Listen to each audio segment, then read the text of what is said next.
नरोत्तमं देवीं सरस्वतीं व्यासं ततो जयमुदीरयत् नष्टप्रायेषु भद्रेषु नित्यं भागवतसेवया भगवती उत्तमा श्लोके भक्तिर्भवति नश्टये कृष्णाय वासुदेवाय देवकी नन्दनाय च नन्दगोपकुमाराय गोविन्दाय नमो नमः।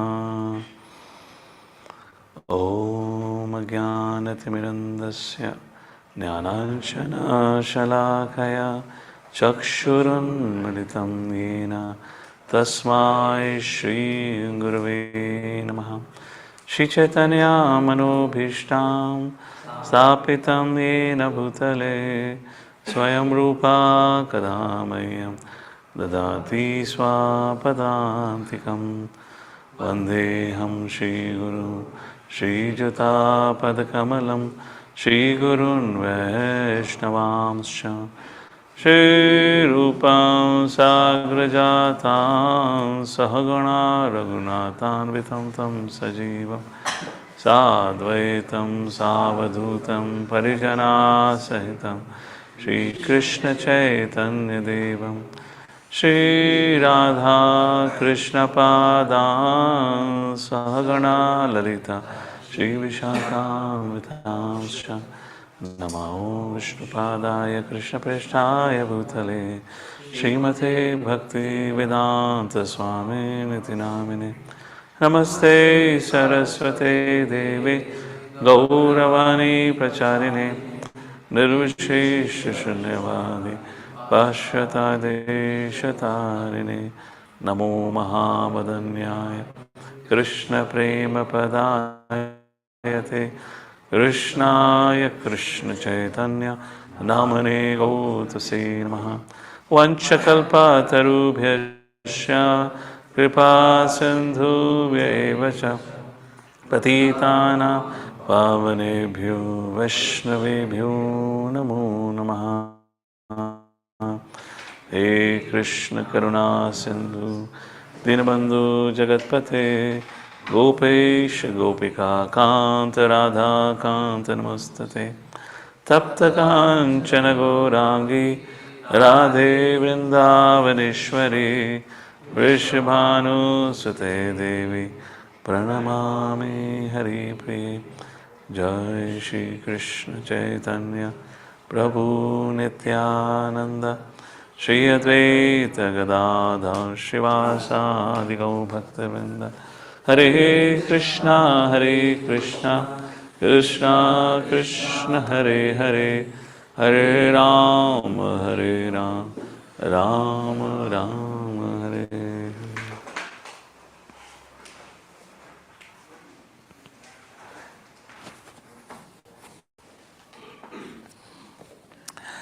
Hare Krishna, we welcome everyone for today's discussion from Srimad Bhagavatam, 4th Canto, chapter number 8.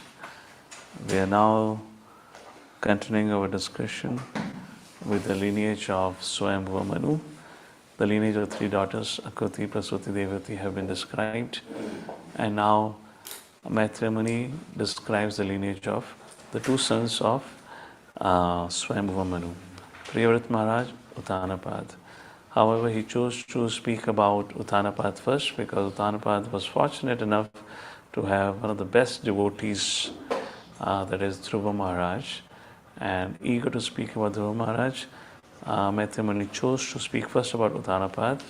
So rest of the 4th canto is now about the lineage of Uttanapad, beginning from Dhruva Maharaj and so forth. And the 5th canto will largely discuss the lineage from Priyavrat Maharaj. So we saw yesterday how Dhruva Maharaj, a 5-year-old boy, came to the quarters of his father, the king, and apparently looks like he was in the palace, sitting on the main throne, and Uttama was sitting on the lap of his father. At that point of time, when Dhruva saw, seeing his younger brother sitting on the lap of his father, he also desired to climb up the lap of the father and have an affectionate dealing with the father, just like any child would do it. Dhruva ran to the father, tried climbing up the lap, but Uttanapad did not pay attention. And seeing this, that how Uttanapad is a little afraid because Suruchi is around, and Suruchi would not like our Dhruva sitting on the lap of father. When the father is sitting on the throne, Uttanapad ignored the effort done by Dhruva Maharaj. And seeing that, Suruchi becomes very confident. She was already proud of her relationship, being the favorite queen of Uttanapad, who had two queens, Suruchi and Suniti, and she spoke not just any ordinary things, something very difficult to comprehend, that a kind-hearted woman, generally ladies are recognized for their kindness, for their compassion, because they have a high EQ factor, emotional quotient, and in general they love kids, even at times more than men. If you look at one perspective, in Srimad Bhagavatam at times we come across case studies that really are on the extreme levels of human behavior. Just like we read in Mahabharata of how Draupadi was disrobed, treated. Ultimately, she was the bhabi for Kauravas. And yet, Karna instigated Duryodhana, and Duryodhana spoke to Dushasan, and Dushasan caught her by her hairs and dragged her across the palace and brought her into the assembly of all the king's ministers. Very strange. Sometimes looks like, from our perspective, from our point of view, it looks like this is, no, people cannot be so bad. But we don't know really how people can really become evil-minded in that way. As Krishna says in 16th chapter, the saintly, the divine, and the demonic people. So there is no limit to which people can degrade, and when people become self-centered and selfish, there is no limit to where they can really act selfishly. And that's what we see Suruchi here, speaking really, really harsh words, quoting Prabhupada's words. In precise, Suruchi said to Dhruva, "You're very unfortunate, my dear child, because you're not born from my womb. You're born from the womb of an unfortunate mother who is already disregarded by your father. And if in case you ever want to have a dream of sitting on the lap of your father or even on the throne of your father, then you'll have to go and worship the Supreme Lord and pray for His blessing that you may take birth in your next life from my womb. And if that so happen, then by taking birth from my womb, then you will receive that fortune." So Prabhupada says indirectly she was saying to Dhruva Maharaj, go and come in society, this life is useless for you. So she not only insulted the mother, she also insulted Dhruva Maharaj. And what really irritated Dhruva, although he was just 5-year-old, Narad Muni going to meet today, we're going to talk about it. Narad Muni was surprised. Hey, 5-year-old boy, come on, so many things happen, forget it, let go. Why are you taking it so seriously? And what also pained Dhruva the most was the father turned his face away. He didn't say anything to Suruchi. He didn't come into the defense of Dhruva, nothing. Nobody in his own house, in his own palace, Dhruva became like somebody who's intruding, who's an intruder. Dhruva could not tolerate. I was drawing some parallels yesterday, just like, Duryodhana spoke very harsh words in the 3rd canto we see. We can just reflect briefly what are the different incidents we come across, let's say from the pages of Bhagavatam, where harsh speech has been spoken. One example comes from Duryodhana speaking to Vidura. Now, Duryodhana had all the reasons to be fearful and insecure, and on top of it, Viduji had already chastised Duryodhana and have instructed and literally advised Dhritarashtra, throw your son into the prison, or else he will destroy the whole dynasty. At that point of time, we can still imagine, because somebody have really instigated by saying like that. In case of Dhruva, he didn't say anything. He just wanted some love.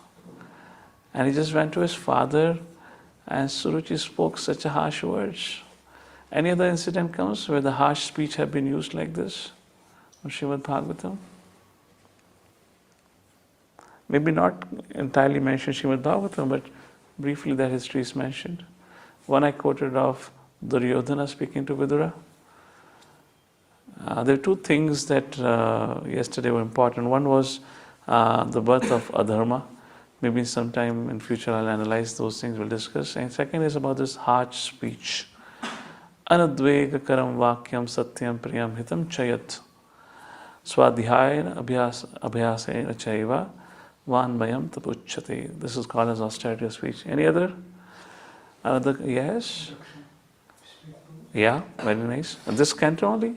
Daksha spoke so harshly, to Lord Shiva. Okay, what else? Hiranyaksha spoke to Varadev. And third canto says, Varadev felt pained by hearing those insulting words. That we may not consider so much still because that was in the combat that generally would happen. But where there is no situation like a combat, Daksha and Lord Shiva, Duryodhan, Vidura, Suruchi and Dhruva. What else? Daksha and Narada were not such a harsh speech. That was just anger. Shringi, yeah, but Parikshit didn't hear that, na? Harsh speech. That's again, you can say, that's anger. Anger is anyone will say anything, So, okay. Shishupal to Krishna, yes. What else can you expect from Shishupal nonetheless? But yes, Shishupal to Krishna. What else? Sharmishta Devyani. Okay, Sharmishta Devyani. Very nice. What else? Sita may speak to Lakshman. Yeah. Mother Sita to Lakshman. So if you see, there's a little difference in our examples that we are quoting.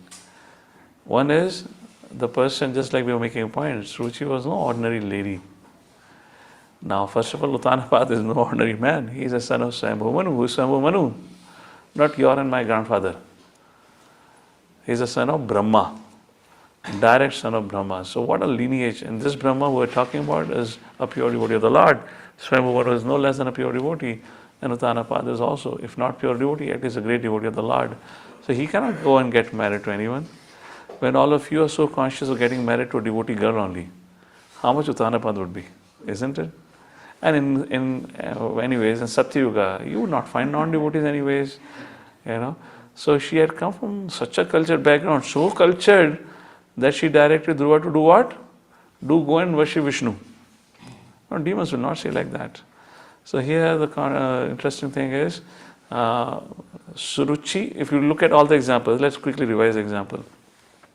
Duryodhana speaking to Vidura, well, what else can we expect from Duryodhana? We can say that. Shishupal speaking to Krishna, well, what better can we expect from Shishupal? What else? Sarmishta to Devyani, point to be noted, keep it aside.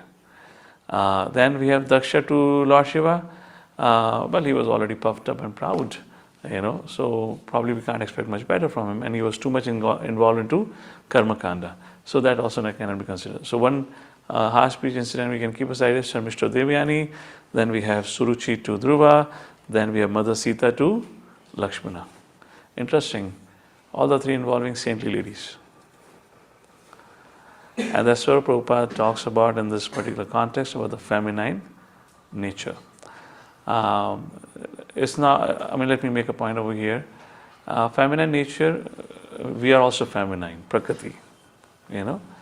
So, feminine nature particularly is categorized or highlighted by their emotional mood swing. That high emotions, if they are not properly tailored and they are not properly nurtured, then emotions can become a big bottleneck and can act as a literally destruction. Because when you are high on emotions, less on rationality, then you cannot think. Then emotions rules. And therefore there are chances of being driven by emotions. For example, what happened between Mother Sita and Lakshman? Lakshman said, Mother Sita, Lord Ram, nothing going to happen.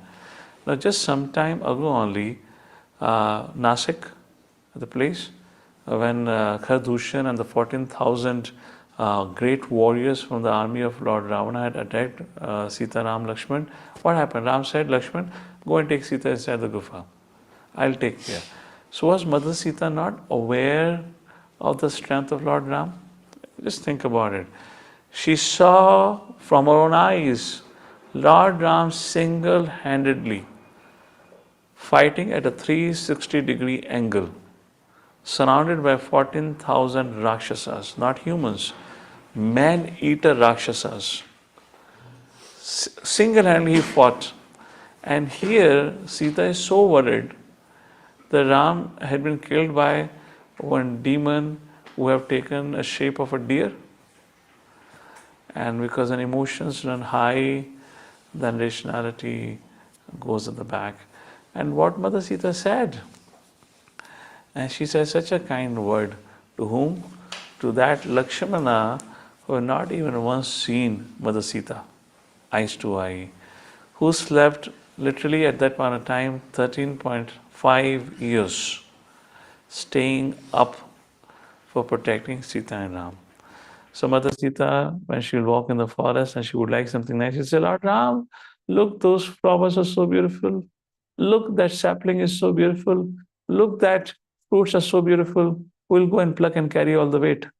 Ram would say, Lakshman, do the needful. For 13.5 years, Lakshman was carrying all the shopping bags that Mother Sita was shopping around the forest. And still that kind of happened. So even as a man, if we are high on emotions, we will also act like that. It's not a subject of what physical form you have, it's a subject of balancing emotions with logic. So therefore, it is very important for every one of us to regularly study scriptures to strengthen our rational intelligence and then act accordingly, not run by emotions. Anyways, so this was a thing. So two key lessons. And the interesting thing with those who run high on emotions now, they misunderstand very easily. Somehow the speculation go hand in hand with such kind of a thing. They very easily misunderstand others' actions. Other thing was, so first thing was attachment versus affection. In context of Uttanapat, he didn't say anything to Suruchi because of his attachment to Suruchi. Attachment means you cannot say no. Affection means you do not want to say no. That's the difference. And then we talked about how Suniti transformed calamity into blessing by directing her son to go to the forest. Text number 24. Maitrevacha evam sanjalpitam mato akarnyartha gamam vachaha sanneyam yatmanatmanam nishkrama pitupura. The great sage Maitreya continued, the instruction of Dhruva Maharaj's mother, Sunuti, was actually meant for fulfilling his desired objective. Therefore, after deliberate consideration with intelligence and fixed determination, he left his father's house. And what did he do? Very beautiful puppet. Both the mother and the son were lamenting Dhruva Maharaj having been insulted by his stepmother and his father's not having taken any step on this issue. For mere lamentation, this is such an important point. Now Dhruva went back to his mother. Dhruva was anyways crying. Suniti also cried. And they could have had tear party or cry party. They would have cried and cried, would have cursed Destiny, would have cursed Uttanapad, would have cursed Suruchi, would have cursed everyone. Anything would have happened. Have you come across situations, have you come across people, they just do not want the solutions. They keep on talking about problems, problems, problems, and problems. Have you come across such situations? How many of you? How many of you have noticed this within ourselves? They love having discussions, endless, non-stop discussions, but the focus is hardly there how we can reconcile. And Prabhupada has a beautiful point here. Lamentation is useless. One should find out the means to mitigate one's lamentation. Conflict resolution has no value if you're not willing to work and hear each other concerns properly and come to a solution. If the idea of our discussions, our conversations, our messages is just to keep on emphasizing, Prabhu, how wrong you are and how right I am, you're not understanding it. And therefore, you want to have a conversation just to justify your point of view without paying any attention, understanding the emotions behind the other's logic, and then it doesn't help. We continue fighting. Thus, both mother and son decided to take shelter of the lotus feet of the Lord because that is the only solution to all material problems. So, do not talk about problems, find the solution. I have experienced this so many times. Some individuals I've noticed again and again they will talk, they will call, and they would want to discuss about something. And more or less, it is the same problem served in a different packaging. Uh, and we got to hear also at times because when emotions are disturbed, then person wants to be heard first. And he wants to really express out, exhaust all his that what is going on in his mind. Have you ever experienced your mind cooking a khichdi? Very terrible khichdi, very stinking, horrible khichdi, and you have been cooking it for long, long, long, and now you cannot serve to anyone. And the poor mentor and the poor brahmachari, he is only supposed to honor this Mahaprasadam of yours. And you serve it so diligently, spoon by spoon, धीरे धीरे खाओ, सुनो मेरी बात पूरी. And until you take out that stinking khichdi, until then the person doesn't feel satisfied. So any one of you feel excited and deprived of this mentorship role, this is just the beginning of what it means to be a mentor. You got to eat special khichdis cooked by your mentees, like that. So anyways, so don't only talk about problems, find the solution. All right. It requires determination to follow. Text number 25. So what happened here? I read it right. Yeah. It is indicated in this connection that Dhruva left his father's capital city to go to a sacred place to search out the Lord. It is the instruction of Prahlad Maharaj also that one is seeking peace of mind, he should free himself from the contamination of family life and take shelter of the Supreme Personality of Godhead by going to the forest. To whom did Prahlad said? To his most respected and dear Asuric father. Tassadu manye asurivarya dehinam sada samadvigna dhyam asadgrahat hitva tvapatam grahamanda kupam vanam gato yad harimashrayeta. Very beautiful verse. Tassadu manye. According to all the sages, tassadu manye asurivarya dehinam. Hey, you, the best of the asuras. According to all the sages, Sada Samudvigna, what is that? Sada Dhyam, Sada Samudvigna Dhyam, intelligence, Sada Samudvigna Dhyam, Asadgrahat. People, Asadgrahat, who are caught up with the temporary existence, Sada Samudvigna Dhyam, they're always bewildered, they're always full of anxieties and troubles. Hitva Atmapatam Grahamanda Kupam. Very interesting. Hitva Atmapatam. What Atmapatam refers to the situation and condition where there cannot be any possibility of spiritual culture. And where there cannot be any possibility of spiritual culture, Atmapatam, destruction of the soul. Hitva Atmapatam Grahamanda Kupam, those who are caught up into the household affairs only. And that Prahlad Maharaj says, Grahamanda Kupam is like a dark well.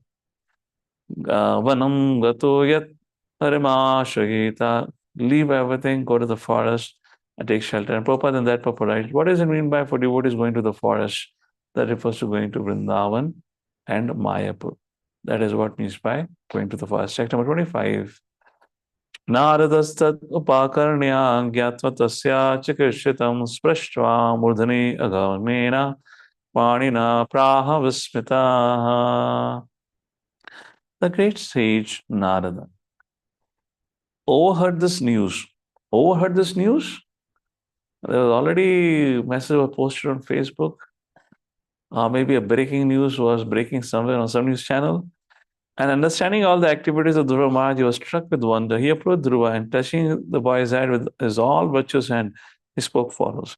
So my question to all of you is, when there was no social media, there was no breaking news going around, so how did Narada would have heard the news? And Narada was not living on this planet. What to speak of living in the same city? Intercontinental, interplanetary communication. We talk about breaking news. Now imagine how fast the news would have spread across the universe. Any thoughts about it? What was this technology by which we had immediate news sharing across the whole universe? Any thoughts? Yes? Are people going through?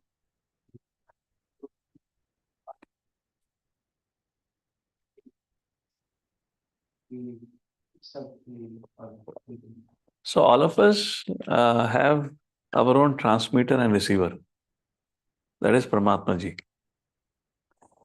So what is that? Brahmande Brahmanakone Bhagyavan Jiva. Guru Krishna Prasadepai Bhakti Lata Bija. So how does one finds Guru? By the mercy of the Lord. And when Lord sitting in the heart observes our sincere desires, then he directs the Guru to appear in our life. Similarly, Lord as Paramatma sitting in the heart of Dhruva, observing his intense desire to go and worship Lord Vishnu, you cannot evam parampara praptam tad vidhi pranipatena pariprashnena sevya. So tad vijnanatam sagurum eva vigachat. You need spiritual master. How would you? So that Paramatma spoke to the Paramatma in Narad Muni's heart, and that Paramatma spoke to Narad Muni. So please go to so and so, give the exact GPS, geographic location, exact coordinates, and Narad Muni appeared. So that happened through Paramatma. And Prabhupada says in purport, Narada is Trikalagya. He's so powerful that he knows. And the second thing, the Paramatma. Text number 26. Ahuteja Kshatriyanam Manabhangam Mamashyata Balopiyam Hridadatte Yasmatu Rasad Vachaha. Narad Muni is surprised at the Kshatriya spirit. How wonderful are the powerful Kshatriyas. They cannot tolerate even a slight infringement upon their prestige. In other words, they cannot tolerate any insult. Just imagine, this boy is only a small child, yet harsh words from his stepmother proved unbearable to him. Two important qualifications of Kshatriya Prabhupada mentions are sense of prestige and not to flee from battle. If the Brahminical Kshatriya Vaishya culture is maintained in a family, naturally the sons and grandsons inherit the spirit of the particular class. So now was surprised, 5 saal ka balak hai. Why taking life so seriously? And kids have they don't keep a long-term memory. They forget easily, unlike we grown up people. Text number 27. Another said, hey Dhruva, chill man. Sorry, chill boy.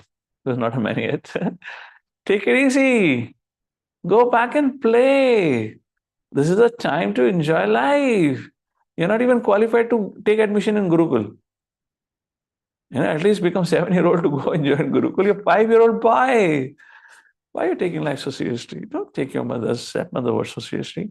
Nadavacha Nadanapi Avamanapne Sammanam Vapi Putraka Lakshyamaha Kumarasya Saktasya Kridanadishu. This is the time, Kridanadishu, to be playful. The great Siddhartha said, my dear boy, you're only a little boy whose attachment is to sports, other frivolities. Why are you so affected by words insulting your honor? Papa writes in the purport, kids do not take things seriously. And that's the thing Nada was trying to say. But in the case of Dhruva, that was different because he had a very strong Kshatriya spirit. Text number 28. Now, let's say Dhruva said, but sir, whatever it is, I have taken it seriously. I feel insulted. So Nada will say, well, if you have got this much maturity at this tender age that you understand honor, dishonor, then you should also have the maturity to understand it is your own karma, because of which you got what you received. Text number 28. In other words, somebody have developed this vision of duality where he can discriminate between honor and dishonor. If he's grown up enough, then he should also understand it all happening because of his own past karma. Vikalpe vidyamane nahi asantosha hetavah pumso mom rate vinna yalloke nija karma bhihi. My dear Dhruva, if you feel your sense of honor has been insulted, you still have no cause of dissatisfaction. This kind of dissatisfaction is the feature of the illusion energy. Every living is controlled by his previous actions. So do not take it seriously. So Narad Muni, Prabhupada write like this. Text number 29. So my question to all of you is, why Narad Muni is discouraging Dhruva Maharaj? Narad Muni should be happy. He got one brahmachari candidate. Now, despite Daksha telling Narada, don't do it. You spoiled my effort. 10,000 sons, one full lot you took. Don't do it. Again, Narada went. Now here, mother have sent the son, go to the forest. And now Narada Muni is saying, no, you go back. Why Narada Muni is doing like that? Any thoughts? He was testing his determination. I remember when I was in 2011 in Chapati. So I mean, I came to Chapati on a sabbatical to spend a month or so. So I was once sitting with Govind Prabhu. And Govind Prabhu was describing me the glories of Grahastha Ashram. How wonderful it is to be Grahastha. How dangerous it to be Brahmachari. And in the end he said, so you are very well settled in America. Go back and continue. Don't look to this life. I said, okay, Prabhuji, no problem. Of course, I had not come with any intention. I just wanted to a little bit experience ashram life. Then again I met. Every 2 days we were meeting. Like that. Again I met. Then again he went on speaking. How great Grahastha ashram is. Your sense old. You don't have to get into all those troubles that brahmachari life. Blah blah blah. He gave me, एक घंटे का lecture. Like there's somebody who's so busy, like going through in those days. एक घंटे का lecture. मैंने कहा हाँ प्रभु जी, very nice प्रभु जी, ठीक है. And something interesting was happening. The more he was instigating me, the more I was becoming repulsive to it. I don't know why. And after a week, I said, Prabhuji, I've made my choice. He said, all right. So when are you going? I said, no, I'm coming back. And then he immediately embraced me. He said, right decision. And I said, what? Then why did you cheated me? He said, I was just trying to see if you're really serious about it. You're confused about it. Anyway, so yeah, that's a good idea. That should be done.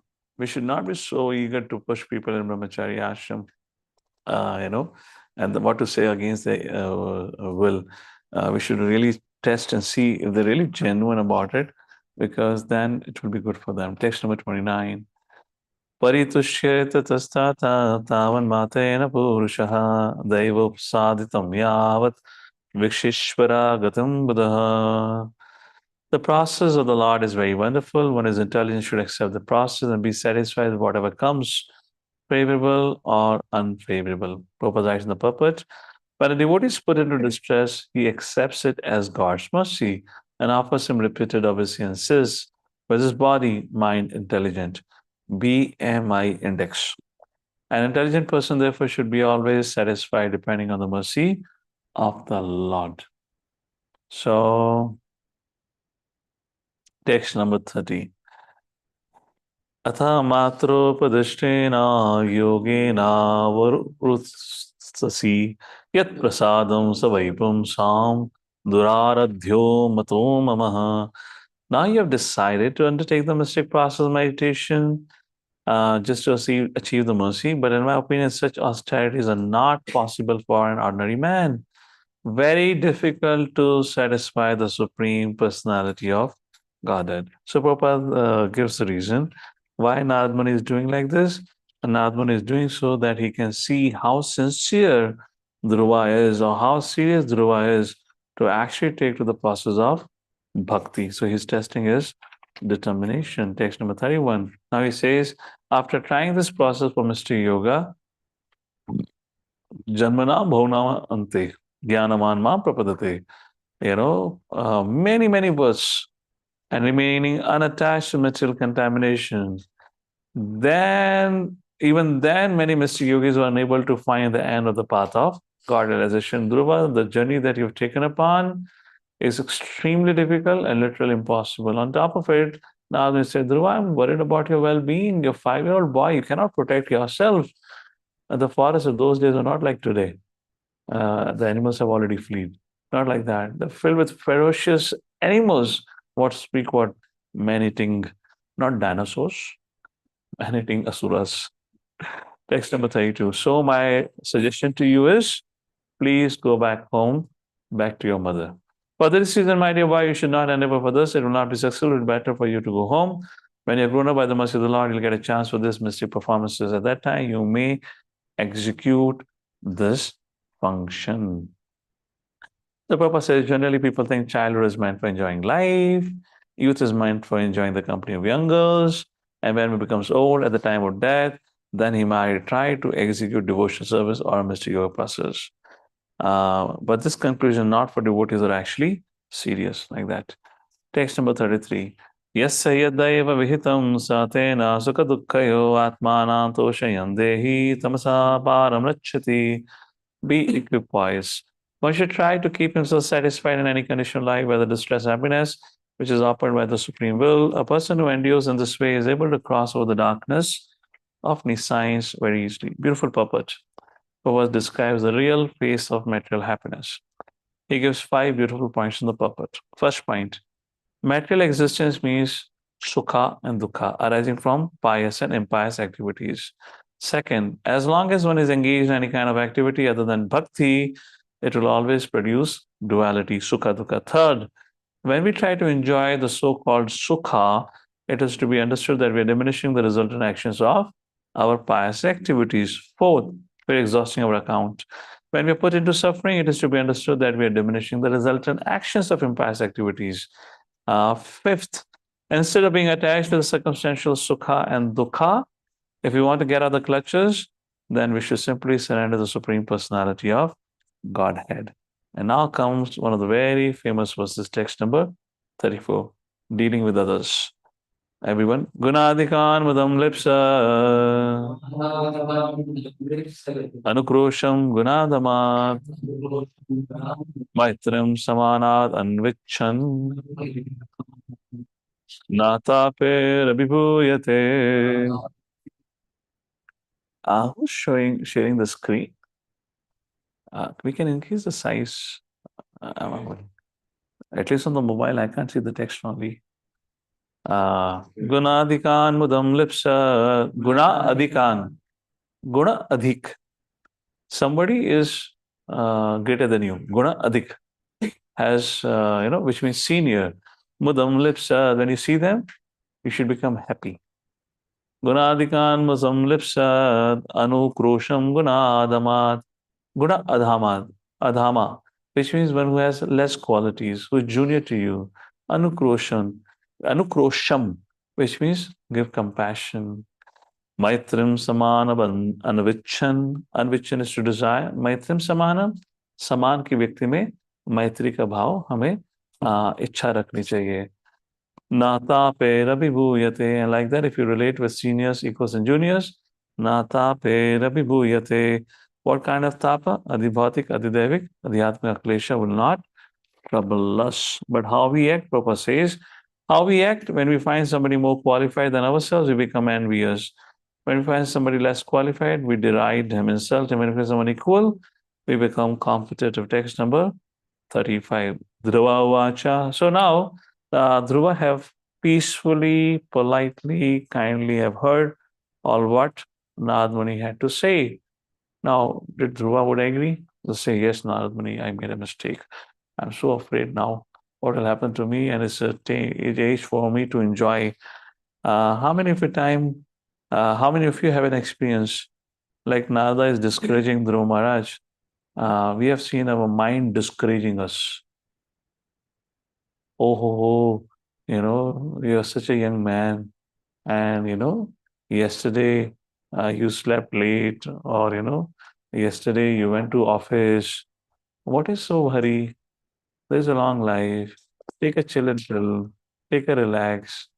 One morning program you miss. What's the big deal? Next day, another opportunity. Go back to sleep. Oh Dhruva, oh Jivatma, go back to sleep. How many of us? Even I had that experience. I'm really struggling with my sleep these days, and the time management and whatnot, and how uh, surrendered we are. We cannot say that we don't experience, we don't exhibit Shanagati. Only thing is, we're exhibiting it to a wrong person. That is to our mind. So in our case, Narmani need not come only. And because mind is enough for us to dissuade us from whatever we are doing. So how did Dhruva react? And this is where it becomes a very, very beautiful pastime. How would Dhruva, and this is where we should take inspiration from Dhruva's example. What would Dhruva say now? He says, yes, yes, my dear mind, whatever you're saying is correct. I should sleep for some more time. Now I'm going back home. No more. I'm going to play. Enough of my attempts to perform austerity. Dhruva vacha soyam shamo bhagavata sukha dukkha hatatmana darshitah kripaya pumsam durdashosmad videstu. I'll maybe reflect on this verse only today. We'll pause after that. Very, very important point. Before I speak about this verse, let me ask you. Let's do some reflection here. So all of you got this point? How our mind also cheats us. Mind tells us, why are you doing so?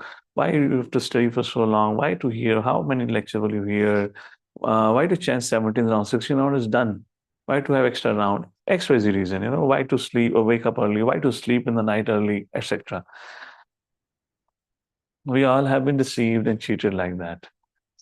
But do you have an experience uh, when your mind was cheating you like this, but you said, no, I'm going to do it because I'm going to show everyone I can also practice bhakti. I would not allow my reputation to be put at stake. I will also go and perform bhakti. I can also chant 16 rounds. Any one of you ever had that experience? If you don't have that experience, then you're too shameless.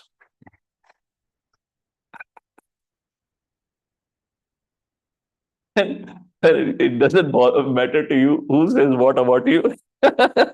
You're like, no problem. So be it. Let it come. No dignity, no self-respect, nothing. So, in other words, the joke over here. In other words, in the beginning days of our bhakti, uh, the troubles and challenges actually pushes us towards bhakti. If in case it becomes very simple and easy, we will not be able to perform bhakti. Just for a second, if I compare all of you coming into bhakti and I joining and coming to bhakti, there's a huge, tremendous difference. I had plenty of troubled times. Community was wonderful, but sometimes some individuals were very sarcastic, highly intruding, highly judgmental, and whatnot. And many times people would pass very nasty comments. I remember at one point of time, it was literally 12 o'clock in the night, and I was walking because I could not sleep. And I'm walking. And I was working at that point of time. I was just so fed up and I was feeling so disgusted with the local association at that point of time. I was thinking, hell with all. What am I doing with my life? You know, why did I first of all got in touch with them? Why did I came in contact with devotees here? And all those kind of things. I was literally walking for 2 to 3 hours. My friends, my classmates or college mates who gone to America, they also graduated like I graduated. They also got a job. They were planning some road trip to some Alaska, some place on some mountain hiking and everything, which I love a lot. And I had decided not to go. I said, no, no, no. How will I get prasadam? Although my friends were all very nice, more of goodness people and all that, they're not gonna get into any bad habit.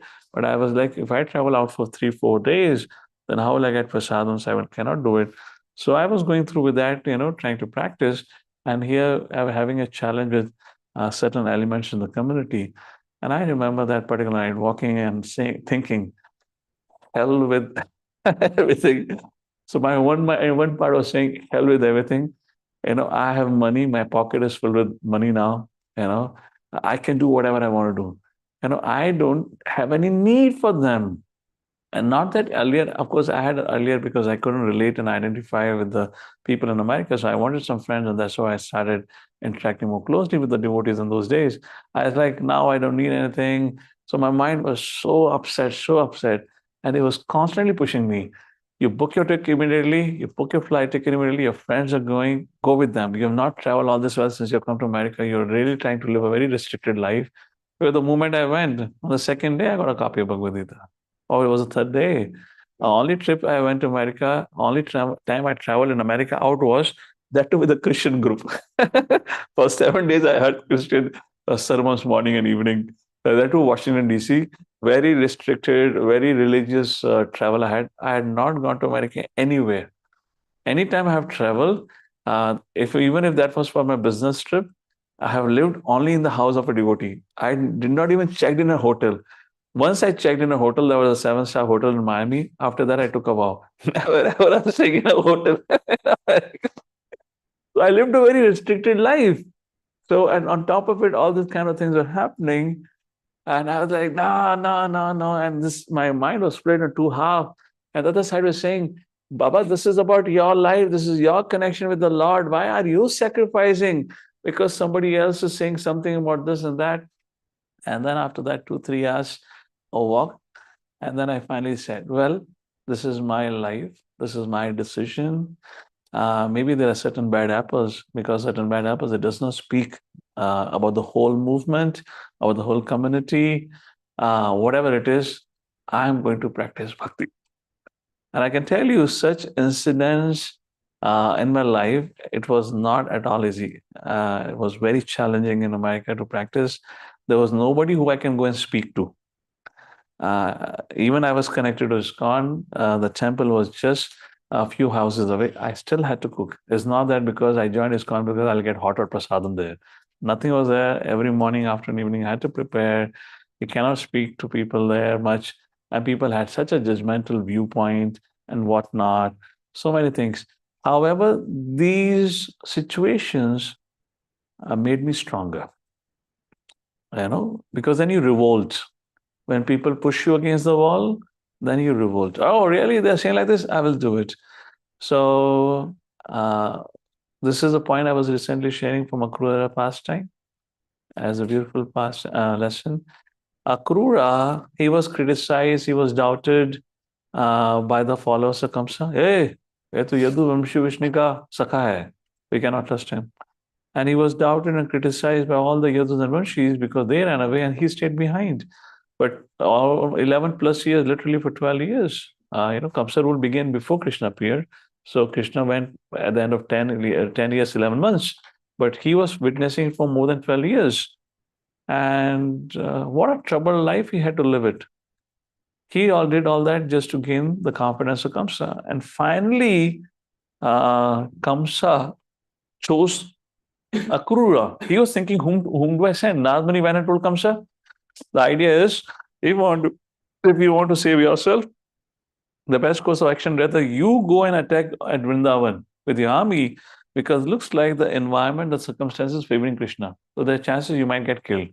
But better get Krishna into your arena, in your place. The environment will be different, and maybe he will not have that good destiny or fortune over there.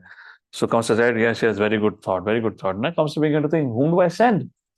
Who should I send there? If I send somebody of my followers, then Kamsa will kill him, or Krishna will kill him thinking another Asura. Then I should send somebody who the people in Vrindavan would also trust. And there's only one person in whole of Mathura. That was Akrura. And Akrura went. And then we read about Akrura's journey to Vrindavan. I mean, even if you travel today, it's hardly 45 minutes. And Akrura was traveling on a chariot which can go more faster than any car today. Was so fast the chariots could drive in those days. And yet he left in the morning. शाम हो गई वृंदावन ही नहीं पहुंचा. अभी कर क्या रहा था तू अक्रूरा? अभी शाम हो गई. He was so lost in the thoughts of Lord Krishna. He was just literally circumambulating. Oh, मैं कृष्ण से मिलूंगा. Oh, मैं कृष्ण से मिलूंगा. In this regard, his own as Bhakti Vigyan Swami Maharaj was saying. So Akrura could have that experience of bhakti because he went through a lot of challenges in his bhakti life.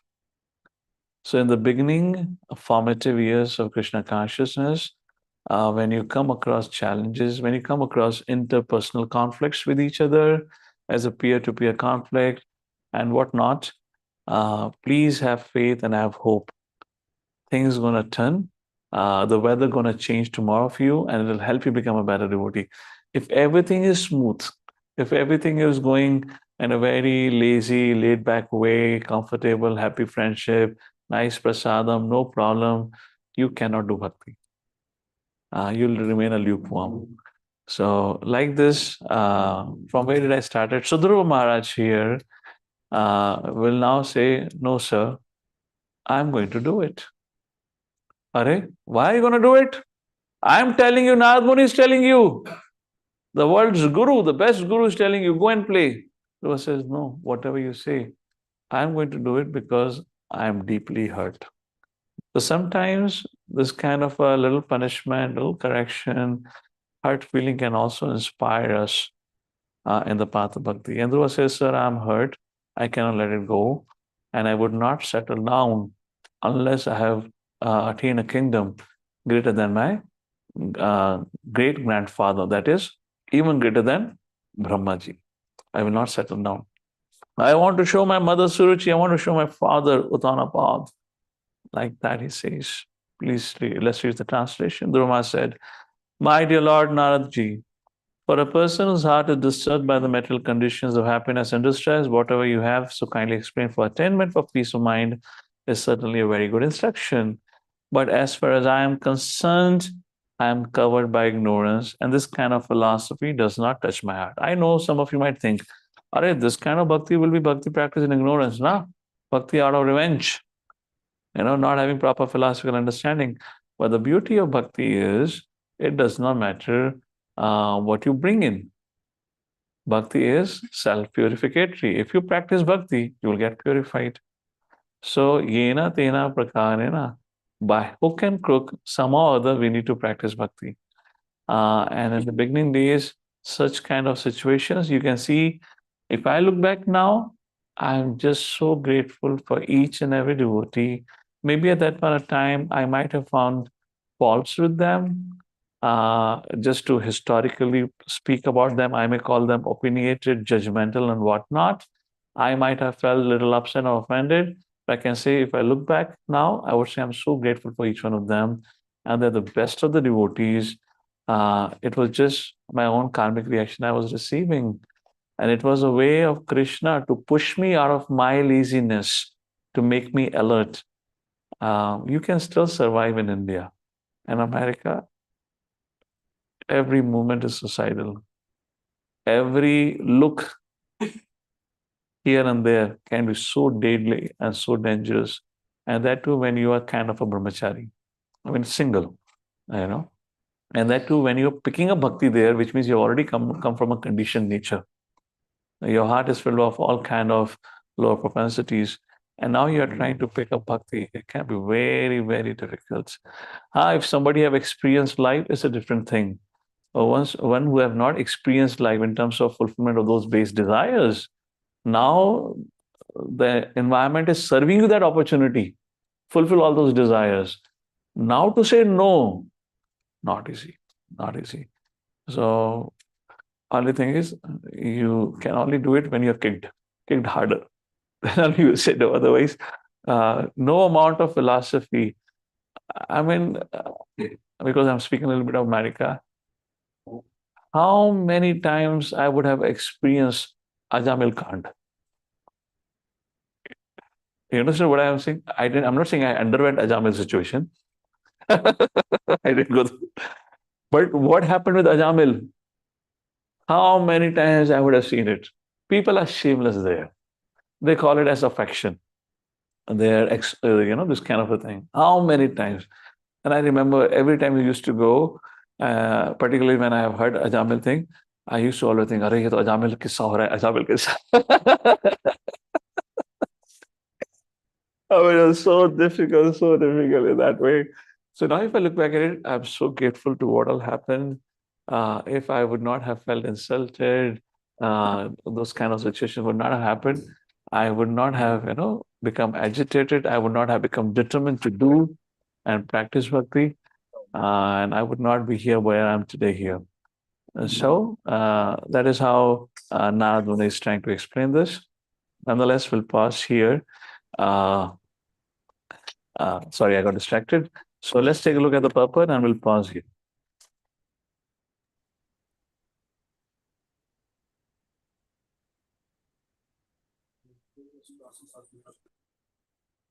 So there are many things we can reflect on this. First is the way Narad Muni dealt with Dhruva. So when you preach or when we share the message of the Lord, we have to do it according to time, place, circumstances. We cannot use the same formula, same stick everywhere. If Narad Muni said, "Wonderful, wonderful, what you're doing is right, let me tell you," he would have said, "Well, I don't need you. I know what to do." He may have rejected Narad Muni's proposition like that. Second thing, we can learn from Dhruva Maharaj how to refuse somebody's proposal. And what a beautiful speech. It shows how cultured Dhruva. So this is called as art of saying sweet no. So what he says, "Sir, I agree with what you're trying to say, but out of my own ignorance, I'm failing to accept what you're trying to say." So what did he mean? I cannot accept. Why? Because I'm ignorant. So here you don't offend great personalities also like that. So that's a way. Two qualities of saying no. First, appreciate. So how to say sweet no? What is a way of saying sweet no? The art of saying sweet no is first, always appreciate the suggestion and the feedback given. And second, share your concern due to which you're not able to follow it. And what was concern of Dhruva?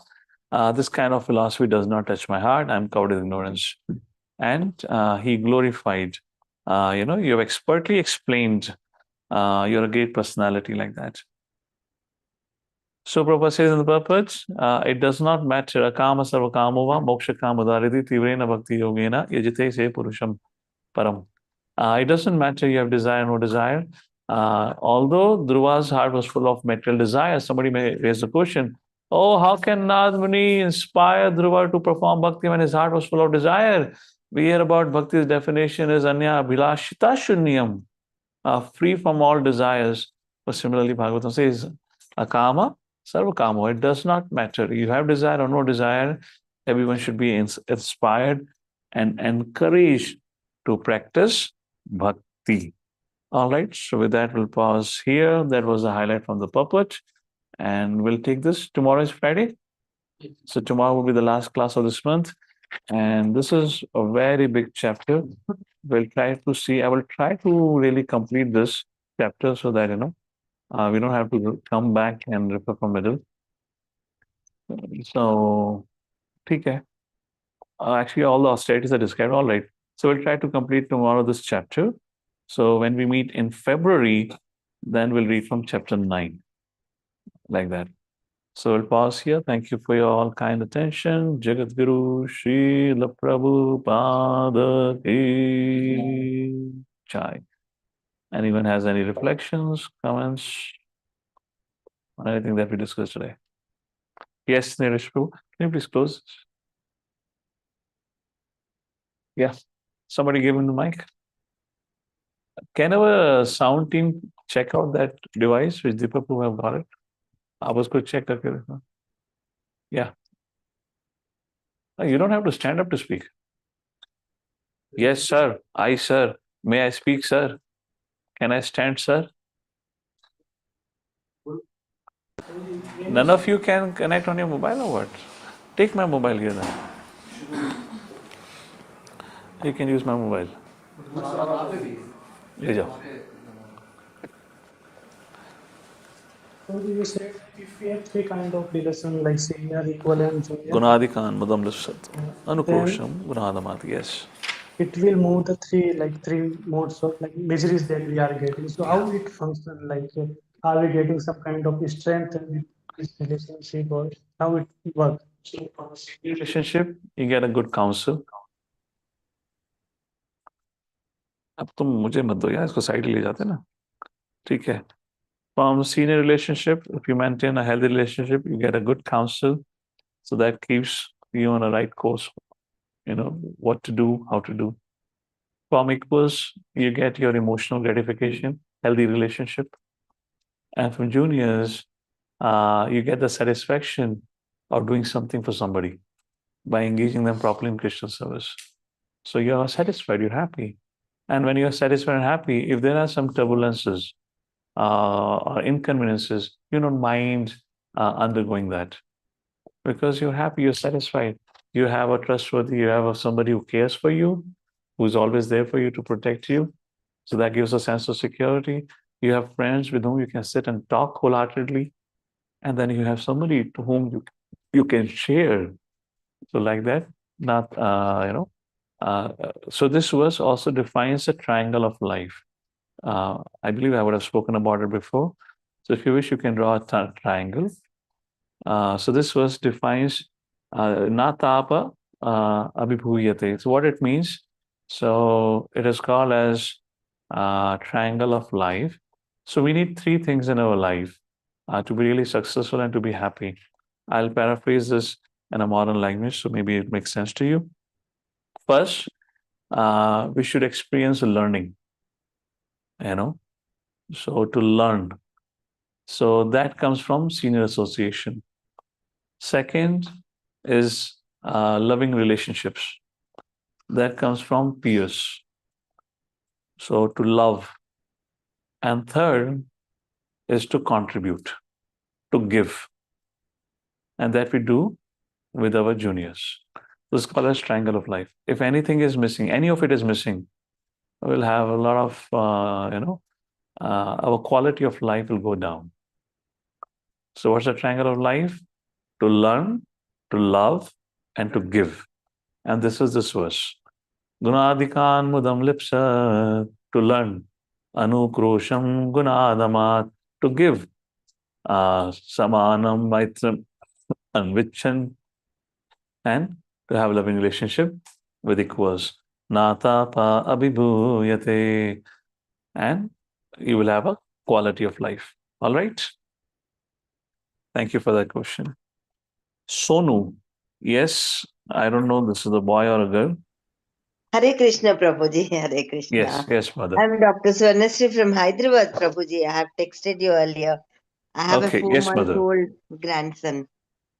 If you remember me, I was speaking about that. Okay, okay. Yes, mother. Prabhuji, I just wanted to know, you were telling from Feb 1st. So I just have an apprehension. We don't have the classes for next 15 days? Oh, no. We'll have classes. Every day there's a Bhagavatam classes. So what we are doing here is for 2 weeks straight, I will be speaking so that, we are able to really get into the storyline and understand. Okay. And the other 2 weeks, now this month have 3 weeks, the other 3 weeks, other devotees will be speaking sequentially from the first canto. We're on the Oh. fourth or the fifth canto. So they'll start from, I believe, Monday. They'll continue Monday to Friday like that. And then again, February, the first 2 weeks, I will speak so that, we are able to cover together a considerable subject matter and learn from it. Otherwise, once in a week class with this kind of storyline was, people were losing connection. Therefore, we Yeah, did. because I just joined 3 days back, Prabhuji, when you gave me the link. So from past 3 days, I was following 4.8, fourth canto and 8th chapter. So I wonder when you say that from Feb 1st, just now I'm getting into the stream. So I was scared whether I'll lose the connection or not. So that's the reason I asked. Correct. So next month, I'll see how much I can cover tomorrow. Or maybe I may decide not to cover tomorrow. So next time when we meet, so in that particular week, the first we'll complete the whole story of Dhruva Maharaj. Oh. Like that. So like that, we'll do that. Okay, Madhu?